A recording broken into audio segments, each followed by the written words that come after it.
phone moved in his pocket, one long and two short vibrations. He knew the pattern before it finished. He had set it himself, his lead developer, and only for one kind of problem. But he did not reach for it. This was their anniversary dinner. 14 years.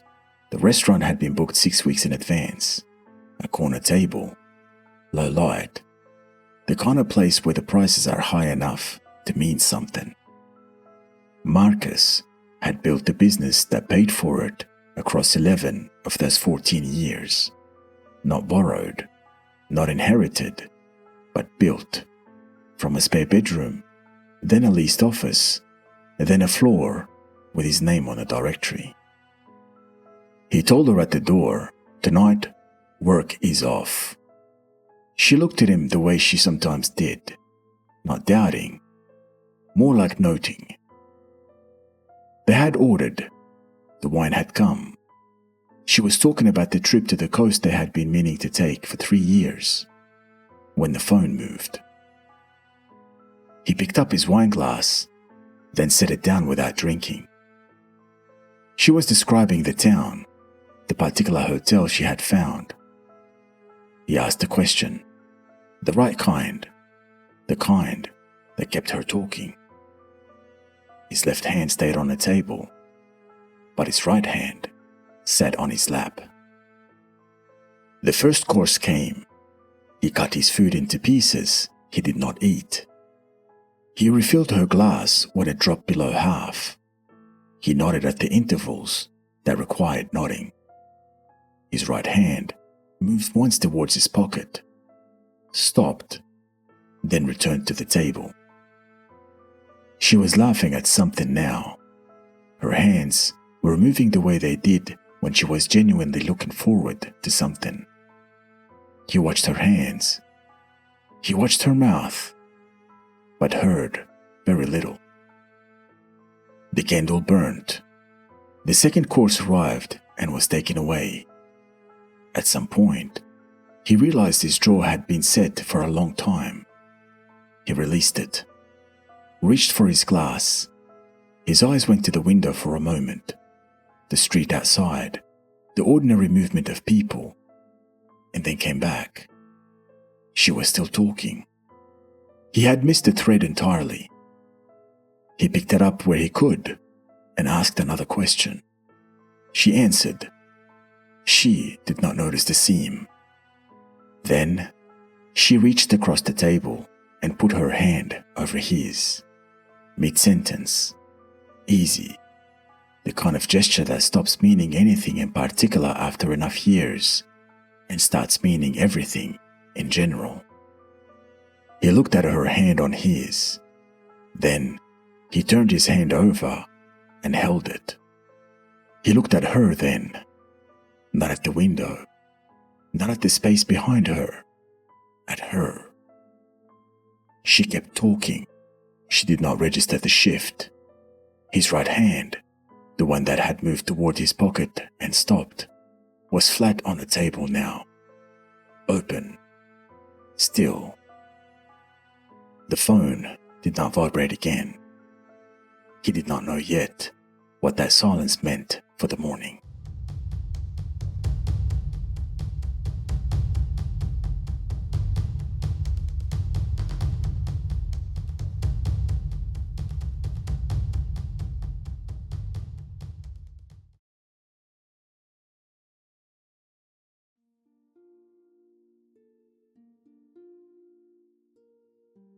A man can be physically present and entirely gone. The body stays. It performs. It refills the glass and cuts the food and produces the right sounds at the right intervals. The performance is convincing enough that no one at the table notices the absence. But the man is not there. He is somewhere else, running a calculation he cannot stop, carrying a weight he chose not to put down. That is not a failure of character. It is what happens when two things have been given equal authority over the same life. Most men do not frame it this way. They frame it as balance, as management, as the skill of keeping two important things alive at the same time. What they're actually doing is building two altars and then trying to kneel at both. An altar demands more than presence. It demands primacy. It demands that when the moment of conflict arrives, this is the thing that takes precedence. Marcus built a signal into his own phone, one long, two short.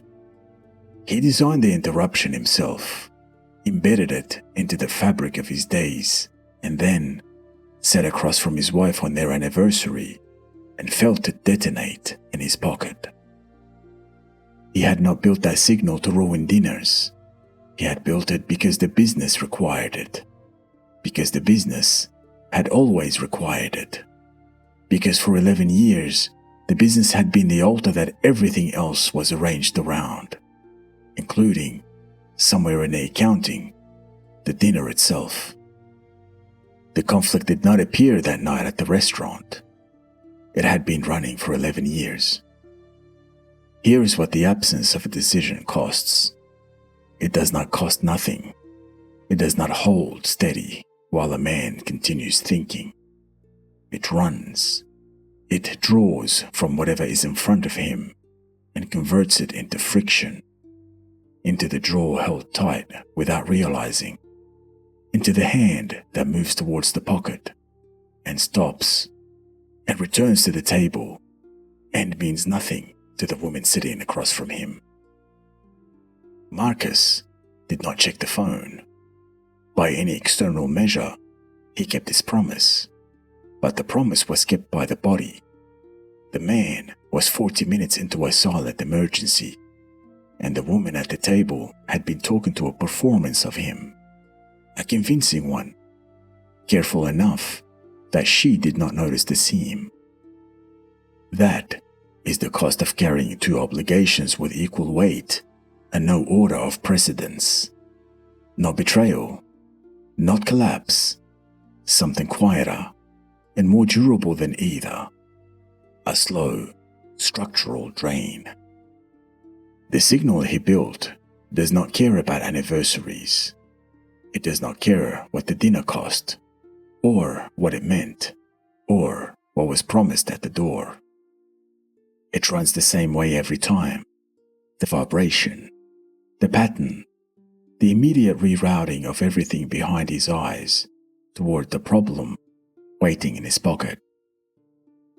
He built the mechanism. He installed the authority. He cannot be surprised that it exercises it. A man is not divided by the world. He is divided by the competing claims he has agreed to honor and left, deliberately or otherwise, without a hierarchy, until he decides which altar has final authority. Both of them will. And the cost of that arrangement does not appear on any ledger he keeps for the business. It appears at the table, in the food that goes cold, in the conversation that lands on no one, in the hand that finally opens when she reaches across and makes a decision for him.